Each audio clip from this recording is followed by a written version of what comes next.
Boa noite, pessoal. Boa noite, pessoal que nos assiste pela internet. É com muita alegria que últimas sextas-feiras do mês temos Sexta com Kardec. E hoje nosso convidado especial, querido Navarro, querida Michele, que muito prontamente atendeu ao nosso pedido, meu e do Paulo, para falar dessa parábola que, apesar de tantos anos, né, desde lá do Novo Testamento com o nosso mestre, a gente vai tentar ver quanto que ela está atual até hoje.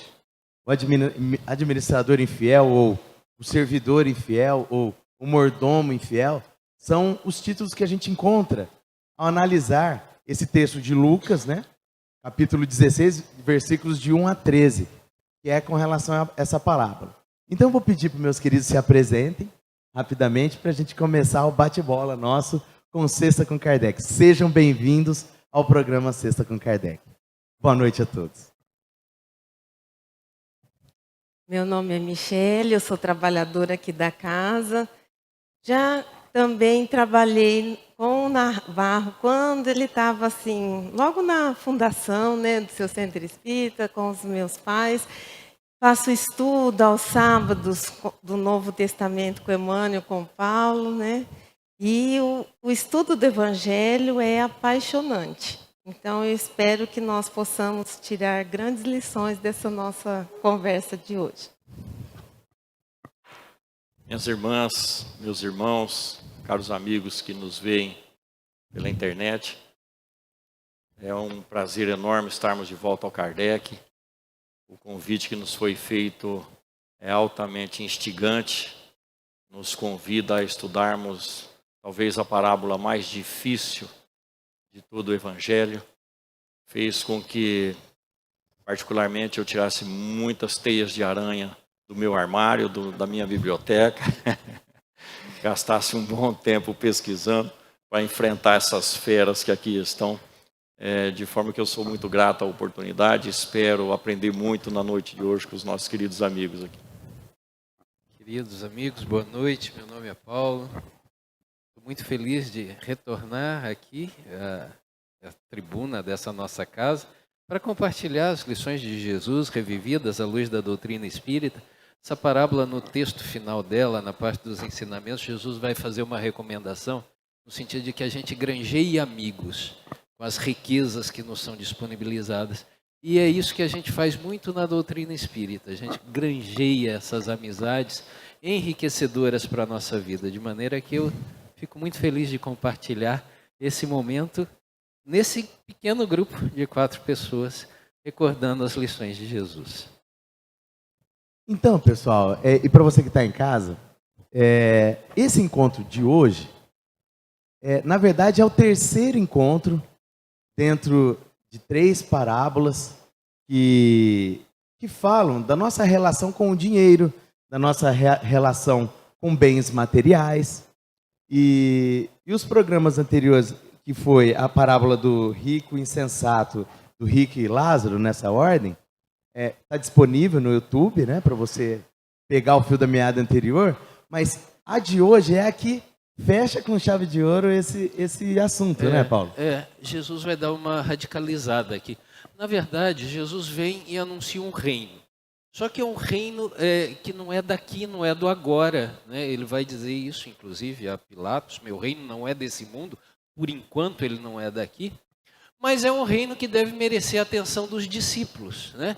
E até uma certa primazia nas relações dos tratos com a vida. E logo se coloca essa questão: qual o papel, então, se a gente tem que andar, os discípulos de Jesus, com a atenção focada nesse reino que não é do aqui nem do agora, qual o papel das coisas materiais? Que importância elas devem ter, né, na vida do discípulo de Jesus? E essa é uma pergunta bastante atual, né? Já desde aquele tempo. Que papel os bens materiais devem ter na vida de um cristão e de um espírita cristão? Jesus, então, vai contar 3 parábolas, tentando elucidar. Ele vai, em Lucas 12, quando o rapazinho pede a ele que faça partilha dos bens de família, ele se recusa a fazer e vai falar, olha, tem bens mais importantes que estão sendo tutelados aqui, né? E aí ele conta a parábola do rico insensato, aquele cara que acumulou, e de repente se viu sem a própria vida e se viu desprovido dos tesouros que seriam importantes para quando? Para o reino, né? Depois ele vai e conta, você vê como Jesus vai aumentando o nível da lição. Em Lucas 16, ele vai trazer uma perspectiva da vida futura. E ele vai falar de um rico, esse que não acumulou, esse usufruiu intensamente os bens materiais. Ele viveu uma vida de luxo e de banquetes. Enquanto Lázaro, né? Enquanto um mendigo que é colocado ali vivia uma vida de miséria, e Jesus inverte, dando uma perspectiva de futuro. Na vida futura, no reino dos céus, as posições estão invertidas. E agora vem então a parábola do administrador infiel, em que vai vir um outro contexto dessa mesma relação que ele tenta chamar a atenção, né? Quais são as coisas realmente importantes na nossa vida? Então, eu vou seguindo essa tradução e vou pedir para os meus queridos irem comentando com o pessoal de casa, com o pessoal presente. E eu começo lendo, pessoal. Dizia também Jesus, né, a seus discípulos: havia um homem rico que tinha um feitor, ou mordomo, ou servidor, né, um administrador.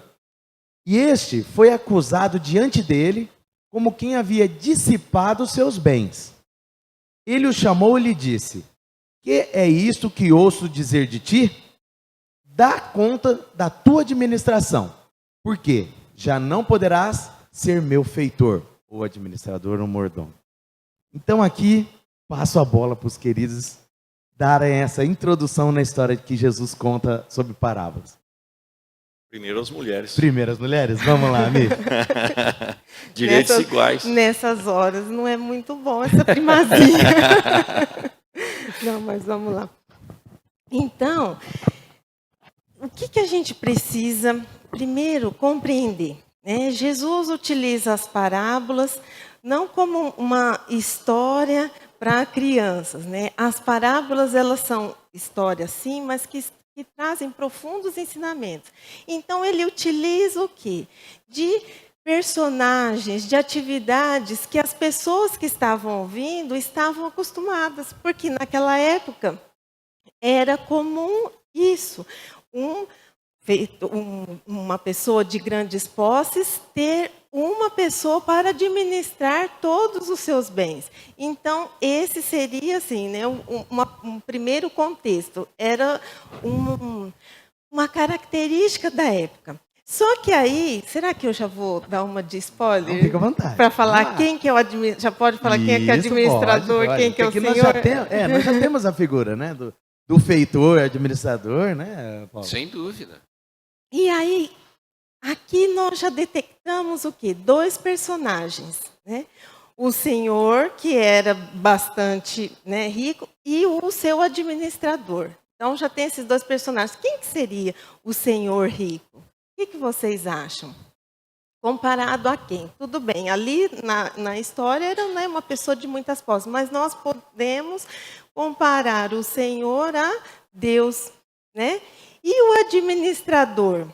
Que dissipa bens. Que dissipa. Nesse caso, seria um dissipar no tipo, um sentido de subtrair, De né? usar mal. De usar mal, porque na verdade ele não pode esbanjar o que não é dele, porque na verdade os bens são todos do Senhor, né? Então, estava subtraindo os bens do Senhor. E chegou essa notícia, né, ao Senhor, e ele então pede a prestação de contas. Houve a quebra de confiança, então chegou o momento dele ser dispensado da mordomia. E quem é esse administrador? Todos nós, a humanidade, fazendo uma comparação que Deus nos concede inúmeros recursos ao longo da nossa existência, e um dia nós teremos que prestar contas de tudo isso que nos foi concedido. Então, a gente enxerga também, logo na primeira parte, que existe posições sociais. Nós vivemos num estágio em que as posições sociais são necessárias, as posições sociais são mecanismos, são, vamos dizer assim, áreas em que cada um tem a sua função, a sua obrigação natural. Então, existe uma função natural para aquele que tem grandes posses nas mãos, grandes possibilidades, sejam elas a riqueza material, seja a riqueza intelectual, ou seja ainda, como diz Haroldo Dutra Dias, ou a riqueza da beleza, e tudo isso é um patrimônio que precisa ser bem administrado. Então, a parábola nos remete a uma condição reencarnatória diversa, onde cada um de nós tem que dar conta daquilo que é do seu alcance, aquilo que está nas suas mãos, né? Então, quem é rico prestará conta daquilo que lhe foi posto à mão, e assim como aquele que tem pouco também será cobrado. A parábola dos talentos, né, se encaixa muito bem nisso. Vejo. Então, a primeira frase, a primeira passagem é essa. Identifica-se uma condição no mundo que nós estamos, com tanta desigualdade. Eu enxergo que existe uma necessidade ainda das diferenças sociais, né, que é, segundo o Livro dos Espíritos, fruto dos homens, não de Deus. Mas ainda é relacionado, portanto, à nossa condição espiritual atual. Depois, a gente vê que a pessoa utilizando mal, ela está prejudicando não a alguém em si, porque tudo é de Deus, como bem disse a Michele, tudo é de Deus. Ele não está prejudicando a Deus, porque tudo continua sendo dele. Aquele que dissipa os bens, ou aquele que não trabalha, está prejudicando a si mesmo, porque ele terá que prestar conta e vai ser tirado do cargo. De que forma nós podemos entender isso?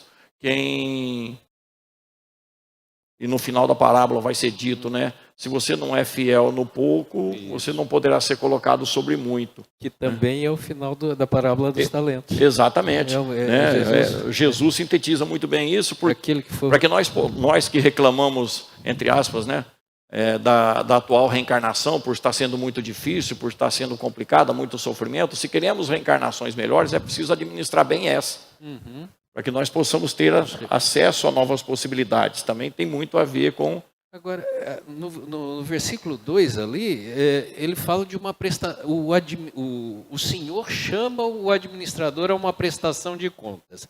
Eu queria perguntar se vocês acham, em que momento se faz essa prestação? Existe um momento determinado em que os administradores infiéis são chamados a prestar conta do uso ou da administração que fizeram dos bens que lhe foram confiados? O que vocês pensam? Bom, eu acredito que quando nós retornamos à nossa pátria espiritual, né, é aquele ultimato, né?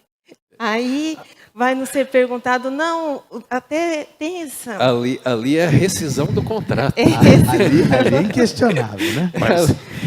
Mas será que tem um aviso prévio antes? Então, será alguma coisa assim? Ali, né? Será que a gente tem problemas na vida que pode ser também? Olha... Então, porque quando a gente retorna, eles não vão perguntar para nós, né? Não vai ser perguntado para nós que posição social nós ocupávamos, os títulos que nós tínhamos, quantos bens nós acumulamos, né? Vai ser perguntado o que nós fizemos de tudo aquilo que nos foi confiado. Né? Mas eu penso, Paulo, me permitam, que não existe um ponto definido para isso. A gente aprende na doutrina espírita, no Livro dos Espíritos, que a lei de Deus está na nossa consciência. Sim. A gente evolui, em termos de consciência, a gente está sempre evoluindo, quer dizer, em qualquer momento a gente pode se arrepender. Sim. Os Espíritos dizem, a partir da questão 90, essa questão do arrependimento é muito interessante, porque o arrependimento vem conforme a gente já conhece a lei. Então, conforme a gente já sabe discernir o que é o certo e o que é o errado, mais possibilidade nós temos de nos arrepender. Mas acontece que nós temos todo o passado bloqueado na nossa memória. Consequentemente, a gente não sabe nem o que já fizemos e o que já fomos, o motivo das coisas estarem nas nossas mãos agora e o que deveríamos fazer. Aí, como o Michele falou, quando nós voltamos para o mundo dos espíritos, é que normalmente a ficha cai. Porque é quando o espírito vê toda a vida que se viveu e faz um exame de consciência. E quem é que vai cobrá-lo? A sua própria consciência. Eu não devia ter feito isso. Eu devia ter feito aquilo. né?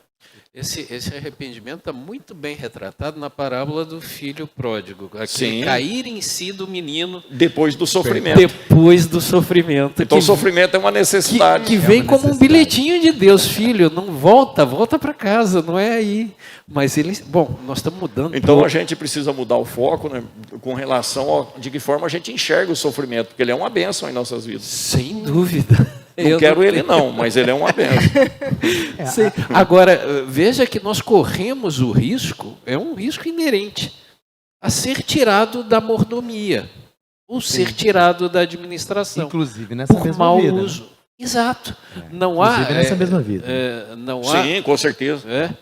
É claro que na vida futura, no reino, que Kardec vai dizer no Evangelho, no capítulo 2, meu reino não é desse mundo, e muito do contexto do meu reino que Jesus referiu era simplesmente a vida futura, o mundo espiritual. Ali você quebra a ilusão, né, das coisas, e ali há uma ferição, sem dúvida. Mas muitas vezes essa ferição vem na forma de infortúnios, de sabores, de instituições, desses diversos bens dos quais nós nos fazemos mordomos infiéis e que o Navarro já começou a citar, porque a gente pensa que é só dinheiro de que se trata. Não. Não é. Não né? é, absolutamente. O que mais que a gente administra que é de Deus? Que Mais não é do que o dinheiro, Paulo, se a gente observar bem, e Emmanuel toca muito nesse assunto, a maior riqueza que nós temos quando nós estamos encarnados é a riqueza do tempo. Sim. E esse não volta mais. Então ele fala que quando a gente volta para o mundo dos espíritos, um dos maiores arrependimentos, se não o maior, é justamente a consciência do tempo perdido, jogado fora. E nós jogamos muito tempo fora aqui na Terra, né? A gente, quando fala em descansar, quer descansar mesmo, na inércia. Quem precisa de descanso é o corpo, a gente poderia estar aprendendo, lendo, assistindo alguma coisa produtiva, ou até mesmo orando por alguém que sempre está precisando, mas a gente acha que descansar é não pensar em nada, é não fazer nada, ou pelo contrário, é assim, emburrecer assistindo coisas que não servem para nada, ou ouvindo músicas que não servem para nada. É a velha expressão matar o tempo. Né? E mata mesmo. Mata. E vai se Gastar arrepender o muito. tempo, Mata né? o tempo. Gastar o tempo, Gastar né? Não o tempo. aproveitar o tempo, não usar o tempo para o seu próprio favor, utilizando como uma maneira de instruir, de melhorar, né? Então, Mas sempre aí, meus queridos, chegou o momento da prestação de contas e aquilo a gente está de frente para o Senhor, né? E é a continuação da parábola. Ô, Rodrigo, eu queria fazer uma observação. Vamos lá. Olha lá, voltando ainda naquele primeiro versículo, havia um homem rico que tinha um feitor, e este foi acusado diante dele. E ele pergunta, o que é isso que ouço dizer de ti? Quer dizer, não é ele que está Não acusando. está afirmando. Deus não vai cobrar ninguém, não vai acusar Não está ninguém. condenando. A situação é colocada à mostra. Muito bem. A situação é colocada à mostra. Deus não é aquele Deus que está sentado no trono esperando o Navarro chegar lá na frente para apontar os erros do Navarro. Não, as coisas são abertas, né? Ou como dizia Jesus, o que é falado às escondidas será gritado dos telhados, né? Então é preciso deixar bem claro que Deus aqui não é um julgador, não é um cobrador, um acusador, né? E muito menos um condenador, né? É o que fica claro aí. E o que fica também subentendido é assim, que o mau uso que você faz da mordomia, ela prejudica os terceiros, mas ela te prejudica também. De repente você é subtraído até em nome do seu próprio, até por misericórdia. Que é isso, filho? Você está fazendo muita bobagem. Você está se complicando. De repente, e aí vem nesse contexto, mais uma vez, reforçar a ideia que às vezes o sofrimento, o infortúnio, ele não é uma coisa ruim em si mesmo. Muitas vezes vem até por ação da misericórdia divina. Você está prejudicando muita gente e com isso você se complica. Nesse contexto aí a gente fica pensando, se no dia a dia vamos pensar num patrão, né? Antes dele ir lá e dar o aviso prévio para aquele gerente, ele vai apurar, né? Você acha que o Senhor também não tem... Para falar, que é isso que dizem de ti? Previamente o Senhor já não sabe o que está acontecendo? já não se inteirou do assunto, não pesquisou, né? Deus sabe tudo. Deus sabe tudo. Mas a gente pode partir agora do... Por favor. Vamos lá. Aí é aquele momento assim de calafrio, né? Então o feitor disse com quem? Com o senhor não. Consigo mesmo. Que farei, visto que meu amo me tira da administração? Cavar, não posso. De mendigar, tenho vergonha. Mas já sei o que hei de fazer, para que, quando me for removido da administração, ache quem me recolha em casa. Esse versículo 3 é interessante porque É o pavor? Não, é a carapuça, né? É a Ele carapuça? assume. Ele assumiu. Ele assumiu. Ele não se defende, né? E mais, ele vai agir, ele não demonstra, vocês veem arrependimento ou vergonha? Não, ele está buscando uma solução. Ele está Isso. para Que lhe interessa. Ele interessa. Exato. Ele está preocupado com ele, Com né? o seu futuro. Olha né? Como que... a complexidade da história que Jesus Ele vai ainda não construindo. perguntou qual é o estrago que ele provocou na obra. Exato. Ele ainda não, Não se defende? Não. Ele já está buscando uma Tá solução. pensando ali, ó. O que Não, vou mas fazer isso, agora? isso é muito comum nos dias de hoje. O que nós temos visto, infelizmente, talvez não seja nem hora de tocar. As né? delações? Não, Mas é inevitável. as Pode questões falar, políticas, pode por falar. As exemplo. questões políticas. Né, as questões políticas que nós estamos vivendo. As pessoas, ao invés de se emendarem, estão correndo atrás de achar um jeito de não serem descobertas. Isso. E fazendo acordos. Fazendo acordos. Então, Isso. hoje a gente busca soluções que, tipo, piores do que aquilo que foi feito. Isso. Né? Essa que é a Vamos questão. piorar, né? Muitos que verdade. deveriam Né? delatar, não Não, delatam. opa, peraí, eu fui pego. Alguns desses mostram arrependimento? Não, jamais. Externamente assim. É claro, olhando de longe. Você não o sabe. panorama geral da coisa. O panorama geral. Porque o panorama íntimo Mas nós é não com somos Deus. muito Não, que é uma diferentes. prova que é atual demais essa palavra. Mas, Paulo, nós não somos muito diferentes. É verdade. Quando a gente é acusado, cobrado, a gente busca um jeito de se esconder um pouco mais, E ou se de justificar. sair de cena, de se justificar. A gente não fala, opa, peraí, isso eu não posso fazer nunca mais. Exatamente. A gente pensa no custo que isso vai ter, né? E pelo visto ele vai arrumar um subterfúgio Com aí certeza. para Uma ser. solução para o seu Toca lá. problema, né? Vamos lá, vamos ver o que ele faz então, Rodrigo. Então, preocupado o que hei de fazer depois, Só porque pegar no pesado ele não queria, né? Não, cavar já não posso, mendigar Cavar, não tenho coragem. Tem vergonha. Não, mudar de Era vida, orgulhoso, é orgulhoso. e preguiçoso. Ele não aceita Isso. qualquer coisa. Além de mal administrador, né? Mas- Além de mal administrador. De alguém que Ô, desviou. Paulo, ele está falando de mim.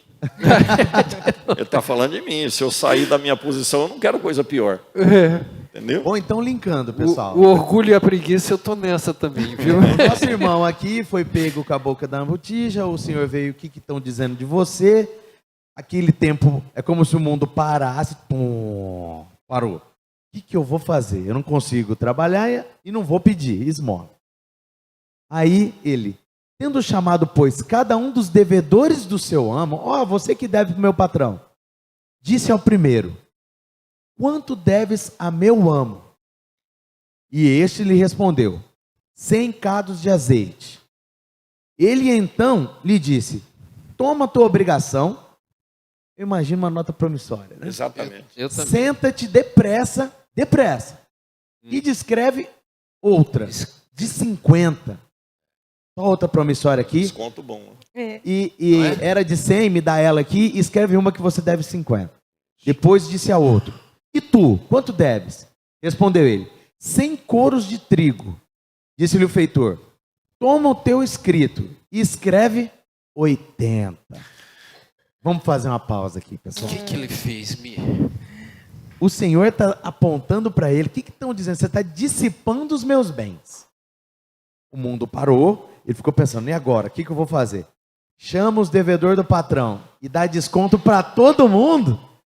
Que beleza, hein? Acabou de ser surpreendido. Eu quero ouvir o comentário de você. Vamos lá, quem se habilita?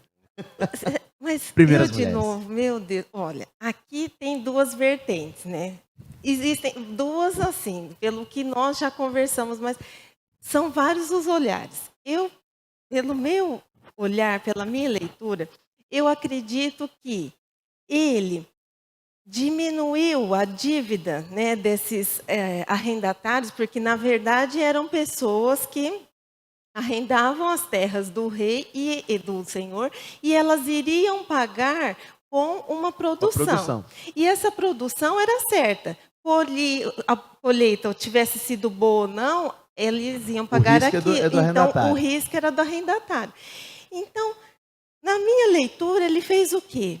Eu vou conquistar amigos. Ele já estava dissipando os bens mesmo, né? Reduzindo a dívida, porque aí essas pessoas que eu reduzi a dívida, elas vão ficar gratas a mim. E quando eu precisar, quando eu for, né, despedido da mordomia, elas vão me receber na sua casa. Eu vou me unir a elas pela gratidão. Então, essa é a minha visão. Ele agiu por interesse, sim. Só que... Continuou orgulhoso e egoísta. É isso? Só que diminuindo a dívida daquelas pessoas... Ai, não posso falar muito. Mas diminuindo a dívida daquelas pessoas, de uma certa forma, ele ajudou aqueles produtores. Ficou bem na fita? Concordam? Muito... Concordo ou não? Não, claro que eu concordo, mas o que está presente? A irresponsabilidade. Ele não pode fazer isso com uma coisa que não é dele. Seria a cortesia com o chapéu alheio. Exatamente. Ele fez, praticou o bem em detrimento do proprietário, do dono. Essa é uma leitura, aliás, essa é a leitura teológica tradicional. Eu olhando para o texto e trazendo para os dias de hoje, eu tenho uma visão anacrônica, né? Assim, trazendo para o contexto atual. O que eu acho que ele faz aqui, ou que seria possível uma leitura acerca dessa conduta, é comprar as dívidas alheias com desconto, mediante o dinheiro ilícito que ele havia arrecadado na administração infiel. Então ele chama os devedores e fala: quanto você deve? É 100? Toma o dinheiro, escreve 50 para mim. Com esse dinheiro, você paga o patrão, o dono, né? E você passa a ser meu devedor, pela metade do preço. Ele lava dinheiro. Essa palavra também é perigosa nos contextos atuais. No contexto atual. Não é muito atual, de novo, né? Mas a questão que, na verdade, ele está, seja de um jeito, seja do outro, ele está fazendo uma cortesia, né? Com algo, com uma riqueza, um mamão da iniquidade, com uma riqueza que não seria dele. Ele está trabalhando, seja com o dinheiro que ele furtou, seja com a propriedade ou os bens que não são dele, são do Senhor. Né? Até aqui acho que estamos de acordo. A surpresa é que o Senhor vai elogiá-lo. Vamos lá então, vamos lá. Vocês linkaram, né, pessoal? Foi pego com a boca na botija, ficou preocupado com o futuro, em seguida chamou todo mundo que deve, vou te dar um desconto, eu sou bonzinho. Ou para você me tratar bem depois, ou para lavar o dinheiro que eu escondi do patrão. Ok. Qual seria a reação desse senhor? E o amo levou este feitor iníquo por haver obrado como homem de juízo, porque os filhos deste século são mais sábios na sua geração que os filhos da luz. A parábola termina aí, o resto já é um pouco de como a gente poderia ficar nesse versículo, pode ser? Pode, claro. Porque aí o versículo 9 já são comentários. E aí o versículo 8 vai dizer que o Senhor, o amo, o dono, louvou a atitude desse administrador.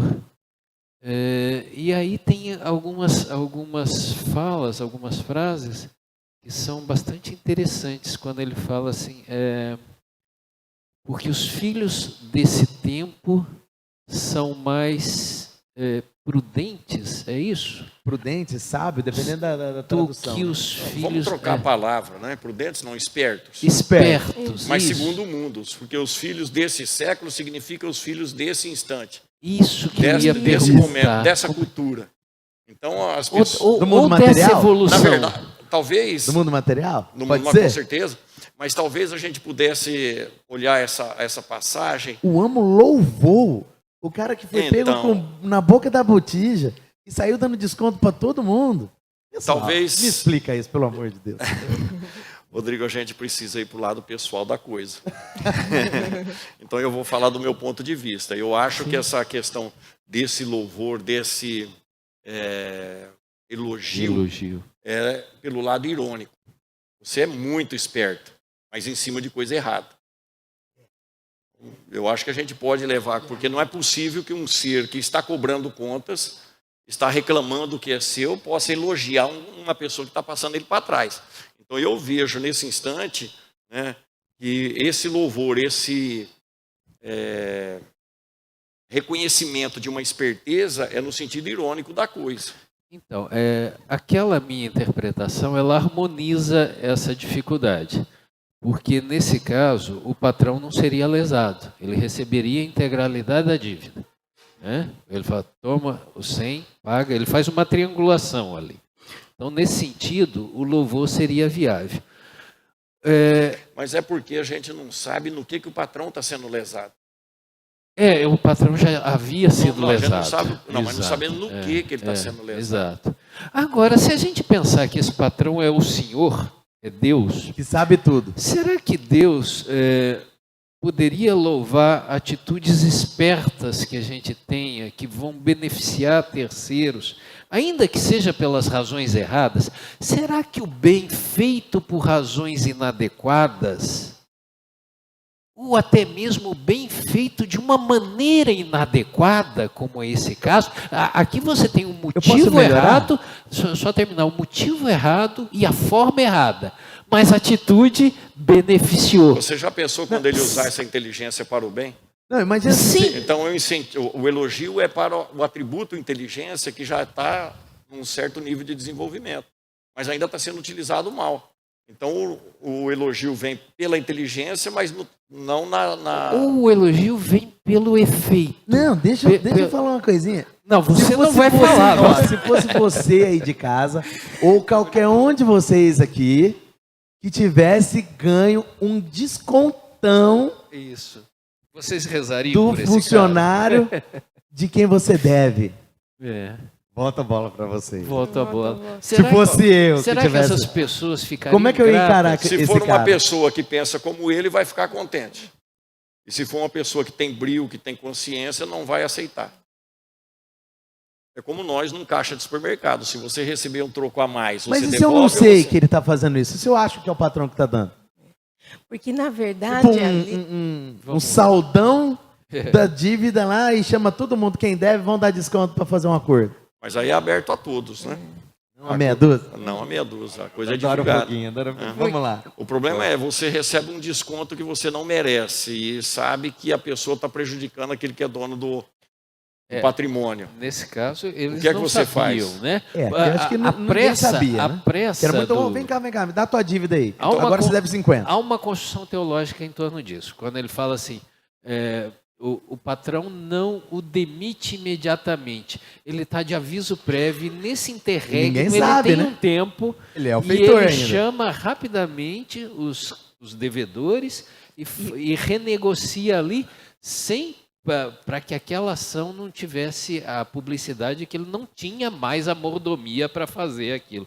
Mas a Michelle vai arredondar, harmonizar Então, essa... Porque, assim, esse pela nosso olhar. parábola, não dá... Provavelmente, aqueles arrendatários não sabiam que ele tinha sido demitido. Por isso que eles acharam até, assim, né, que estava sendo um Estava ato no escritório, de posse de de todas as notas benevolência promissórias, né? do seu senhor. Mas aí, nesse caso, se a gente olhar, ler esse versículo de uma maneira assim, menos atenta, nós podemos interpretar isso, que o Senhor estava louvando uma atitude desonesta, né?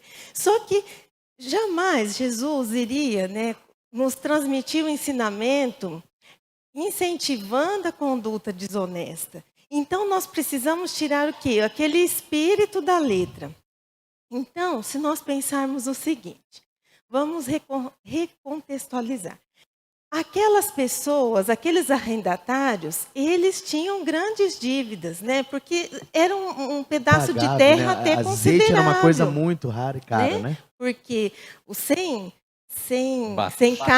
batos de azeite eram equivalente à produção de mais de 150 oliveiras. Então, era uma quantia considerável, uma dívida considerável. E quando aquele administrador infiel reduziu a dívida, o que ele fez? Ele acabou auxiliando aquela pessoa, auxiliando na carga, né? Principalmente se a gente tinha. pensar no contexto histórico, que quem devia perdia a família como escravo, né? Isso. Não Então, tinha isso no costume?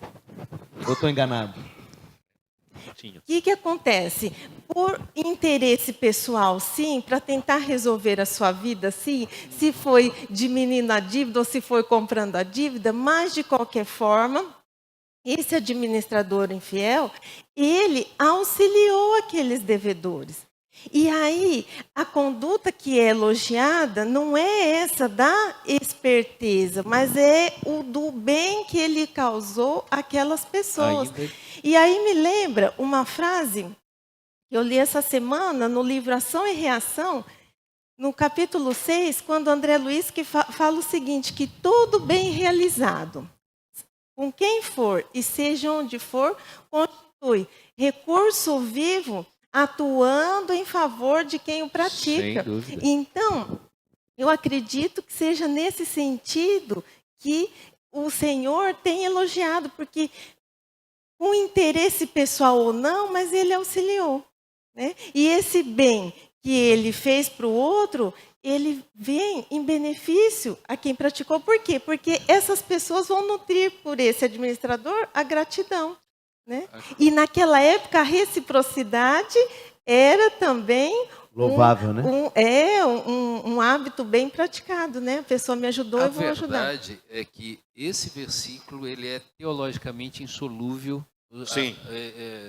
Há muitas controvérsias em torno desse texto e ele permite Do 8, né?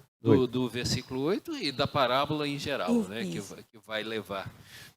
Kardec, no Céu e Inferno, no Código Penal da Vida Futura, ele vai dizer que nenhuma boa ação vai deixar de ser computada em seu benefício. E eu acredito aqui que mesmo aquelas que são praticadas pelos motivos errados, pelas razões erradas, e mesmo até pela maneira errada, pela forma errada. Por quê? Porque a doutrina espírita, diferentemente das demais religiões co-irmãs que se baseiam na vida de Jesus, ela tem uma ideia que é muito peculiar, que é o de processo, de que a alma evolui, né?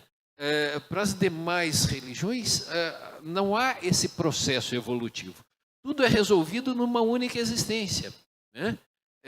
E o Espiritismo vai nos falar de um conhecimento gradativo da lei, de uma consciência que vai se ampliando, de um entendimento de que a gratidão de alguém vai, talvez, movendo as suas fibras do coração, e aí você passe com o tempo a fazer as coisas certas pelas razões certas e da maneira correta. Mas, por enquanto, como diz Jesus, os filhos desse século, os filhos desse momento evolutivo, a gente faz mais pelas razões egoísticas, mesmo quando a gente faz o bem, pelos interesses pessoais. E até não espirituais. Até quando eu faço uma escola em Angola, pessoal. Não falei isso.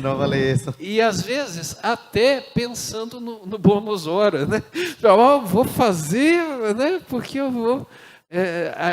Agora, quando você se tornar um filho da luz, fazer o bem vai ser o seu dia a dia, né?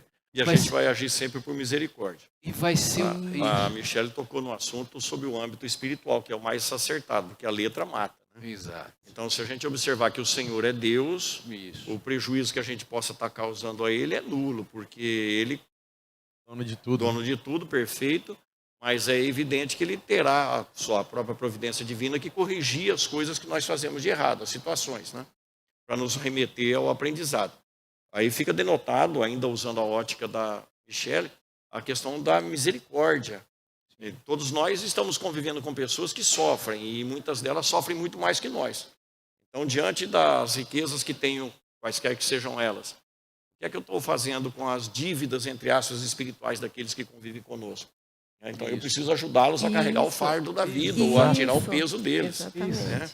Então, nesse sentido, a gente consegue tornar a mensagem mais compreensiva. Sim. Na forma de transformar as nossas intenções ou as nossas atitudes em um jeito de transformar a vida das pessoas numa condição melhor de viver. Sempre A nossa pensando na vida participação, futura, né? pensando Que é o no 9, bem-estar né, das Paulo? pessoas. Né? Que é o 9, né? Que é o 9. Que é o 9, que é, também eu vos digo, que granjeeis amigos com as riquezas da iniquidade, ou seja, passando a perna no patrão, para que quando venham a faltar, vos recebam eles nos tabernáculos eternos. Continua sendo a cada um segundo as suas obras. Você ajuda as pessoas, naturalmente algumas pessoas vão te ajudar. Fechou isso que vocês disseram ainda, de lei de ação e reação. Só que aí tem um contexto importante, que são as riquezas da iniquidade. Né? Porque se você tem as riquezas injustas, ou uma mão da injustiça, você talvez pense que você tem uma riqueza da equidade. Eu fico pensando assim, quais as riquezas de tudo aquilo que a gente tem, como a gente começou conversando por esse ponto, a gente tem uma dificuldade de reconhecer que as nossas riquezas são iníquas, a gente não merece. A gente não merece. A gente Ou acha, merece demais, né? ou a gente acha que Dono verdadeiro. é mérito, isso, é dono e mérito. Né? Pensando, por exemplo, na saúde. Né? Saúde. A saúde pode ser um patrimônio que você tenha e você vai olhar assim, será que eu sempre cuidei bem desse corpo? E aí pensando em retrospectiva. Emmanuel vai ter uma mensagem dessa no Pão Nosso, ele vai dizer, se você for olhar para trás, você vai chegar à conclusão que toda a sua mordomia é injusta. Você não merece. Né? Mas a gente acha que merece. É um investimento divino visando o nosso crescimento. Exatamente. O Senhor da vida incentiva-nos, dando-nos coisas para que a gente possa que a gente crescer. não merece, mas toma esse talento e seja fiel com ele. Né? Usa bem. Usa bem. Usa bem. Essa parábola mexe muito com a gente porque ela é muito filosófica. Exato. Ela mexe muito com a gente em todos os sentidos. Uma coisa é fato, nós estamos vivendo uma condição que nós mesmos pedimos segundo as nossas características espirituais. Então nós estamos numa posição atendendo às nossas solicitações particulares. Transitando em todos os personagens, inclusive. Em todos os personagens, inclusive, todas as condições. Ora, é natural que se peça conta e nós mesmos façamos isso em função de nós termos um conhecimento prévio daquilo que ia ser feito. Então, quando Jesus fala para Nicodemos que o Espírito sopra a vida onde ele quer, ele está dizendo que o Espírito escolhe onde vai nascer. Sabe das condições, quem está ali esperando ele e tudo mais. Ora, o livro dos Espíritos é muito claro. O Espírito sabe tudo que vai viver, as coisas principais, evidentemente, não os mínimos detalhes. Porque é ele mesmo que faz o seu planejamento.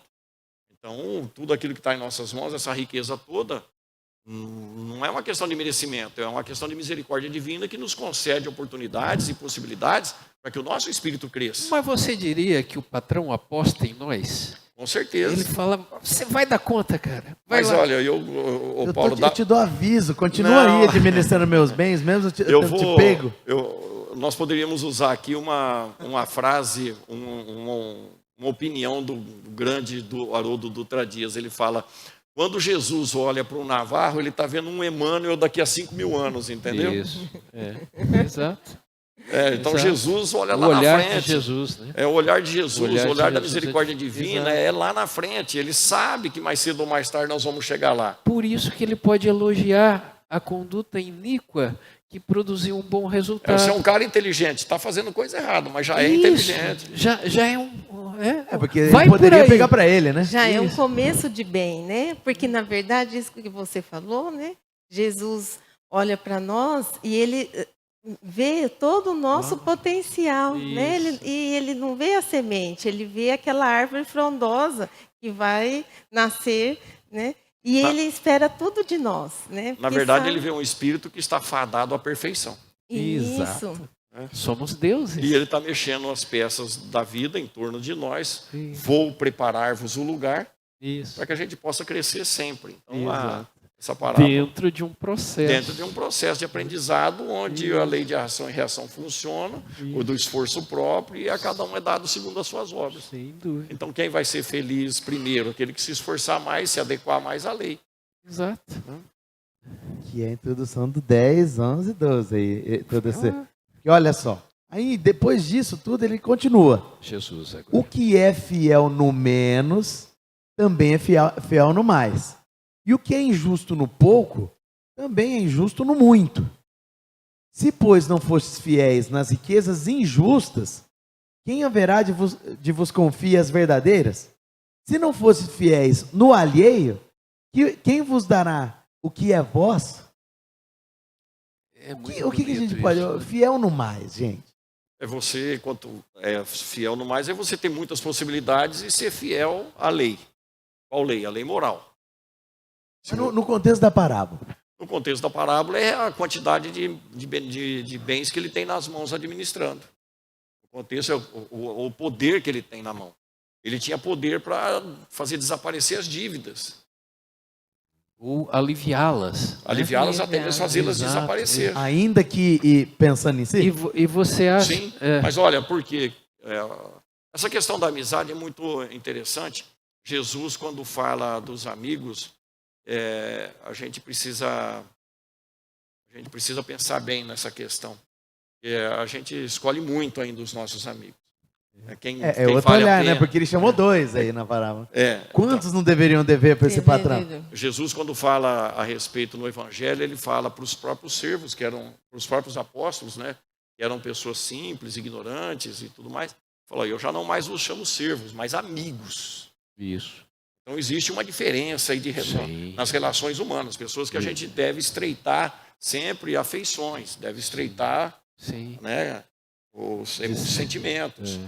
Significa que a gente precisa trabalhar o tempo todo com as nossas riquezas para granjear amigos, mesmo porque a gente nunca sabe de quem vai precisar. Nesta e nas reencarnações futuras. E ser fiel nas pequeninas coisas, porque a gente só vê o administrador das grandes coisas, aquela situação paradigma e falar quando eu estiver naquela circunstância, mas a gente é chamado a ser fiel nas circunstâncias pessoais de cada um. Do cotidiano, né? Você é um administrador, um mordomo divino, e você tem recursos a administrar no seu campo de atuação, aonde você está colocado.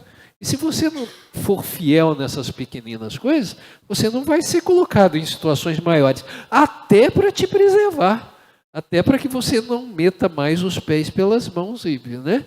Então, a questão que a gente precisa entender e buscar essa frase, eu acho que é belíssima, é ser fiel nas pequeninas coisas que Jesus nos confiou. Faz bem feito aquilo que você tem para fazer, faz bem feito na sua casa, faz bem feito no seu trabalho, faz bem feito na sua casa espírita, dá o seu melhor, seja fiel nessas pequeninas coisas, e você vai vendo que gradativamente você vai sendo promovido ou galgado, porque o Pai vai conduzindo de uma maneira segura, para que você também não... Paulo, você acabou de dar um rumo, um norte para aquelas pessoas que ainda não têm um objetivo de vida.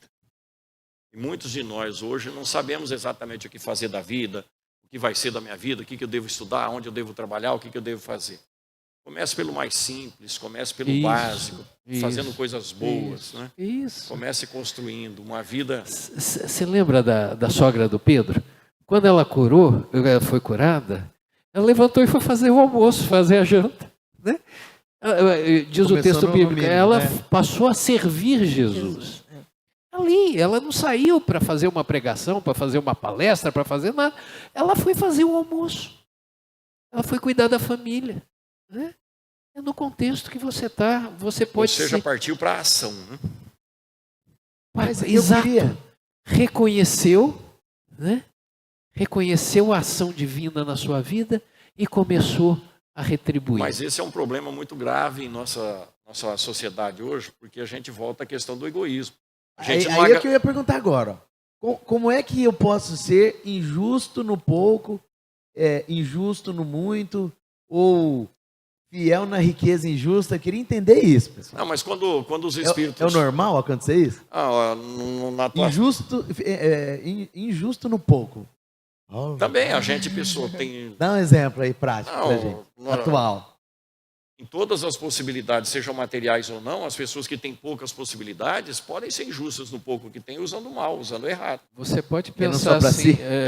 Exato. O egoísmo- A questão do egoísmo que o Navarro ia falar. O egoísmo tanto existe naquele que tem muito, quanto existe naquele que tem Tem. pouco, porque é uma característica do espírito, Isso. certo? Você não Então- precisa ser milionário para ser egoísta. Olha, então eu acho que o caminho inverso é... Eu preciso aprender a valorizar ou ser grato a tudo aquela riqueza que eu tenho. Quais riquezas que eu tenho? Isso. Começa Tempo. Não. Tempo. o tempo, o corpo físico, que é uma bênção, A porque reencarnação. sem a reencarnação a gente não progride. Isso. Né? Isso. A oportunidade de estar aqui essa noite, ou de nos ouvir pela internet e começar a pensar nessas coisas. Porque em algum momento nós vamos ser chamados a prestar contas De tudo. de tudo. Do corpo, da E- presença das pessoas ao nosso redor, que a gente pediu para que essas pessoas estivessem conosco. Família, né? E hoje a você? gente reclama deles, né? É. A família A principalmente. família. A Michele está lembrando bem.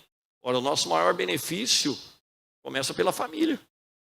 São as pessoas chaves que nós elencamos em primeiro lugar para reencarnarmos. Você quer reencarnar comigo? Você aceita reencarnar comigo? Eu preciso que você viva comigo. Isso. Como que lá em cima a gente fala assim, eu não quero não, mas eu não vou lembrar. Aí alguém fala para a gente que a gente precisa e convence a gente que Você a não gente vai lembrar precisa. tão bem assim, né? As pessoas, e é preciso levar para esse âmbito, né? As pessoas, nós não estamos fazendo favor para ninguém conviver com a gente. Nós estamos recebendo um favor, porque as pessoas não são obrigadas a conviver com a gente. Esse é um patrimônio que a gente precisa aprender a valorizar, ou seja, utilizar bem. Né? E aí vem a conclusão. Conclusão. Linkando de novo, pessoal. Foi pego na boca da botija. Parou o mundo. O que eu vou fazer agora? Estou de aviso prévio. O meu senhor me deixou de posse das notas promissórias, de todas as dívidas do patrimônio dele. Teoricamente, ninguém sabe que eu vou ser demitido. Vou chamar 2 que devem muito e fazer uma moralzinha com eles. O senhor veio, me elogiou. E a conclusão? Nenhum servo pode servir a 2 senhores. Por quê? Ou há de aborrecer a um e amar ao outro, ou há de entregar-se a um e não fazer caso do outro. Vós não poder servir a Deus e a Mamon. Quero ouvir. Mamon é riqueza, é patrimônio. Sim. O que é que nós temos feito com as bênçãos que estão E nas nossas- pode ser considerado um Deus hoje, no mundo materialista. E não é? O Deus do dinheiro. Deus o dinheiro. E nós gostamos. Nossa. Né? Do conforto, nós gostamos do conforto, nós gostamos Quem nunca? das facilidades, nós gostamos do que há de melhor. Exato. Só que aí a doutrina espírita, aí vem aquela famosa questão 85 do Livro dos Espíritos, que a gente vem batendo desde o começo dessa série de parábolas. Ali no começo da segunda parte do Livro dos Espíritos, já tratando do mundo dos espíritos propriamente dito, já informado de que nós somos seres espirituais, mas nós fazemos um processo evolutivo na matéria, Kardec pergunta, bom, então tem o mundo dos espíritos, tem o mundo material, qual deles é o mais importante? E os espíritos vão dizer, o mais importante é o espiritual, porque sobrevive e resiste a tudo. E Só- poderia existir sem o mundo material. Exato, o material. Aí te dá uma ordenação. O material é acessório. E quando a gente está encarnado ou corporificado, a gente acha que é o principal. E que vai levar, né? Ou acumula, né? Ou usa egoisticamente, como o rico. Rico insensato. Né? O rico insensato Acumula acumulou. e tchau, vai O embora. rico do Lázaro viveu no Esbanja, egoísmo. esbanja, não Exato. olha o Lázaro na porta dele. Exato. E Depois implora que ele E venha... você troca o acessório pelo principal. E aí, quando você é chamado a prestar contas, você chega pobre no reino, né?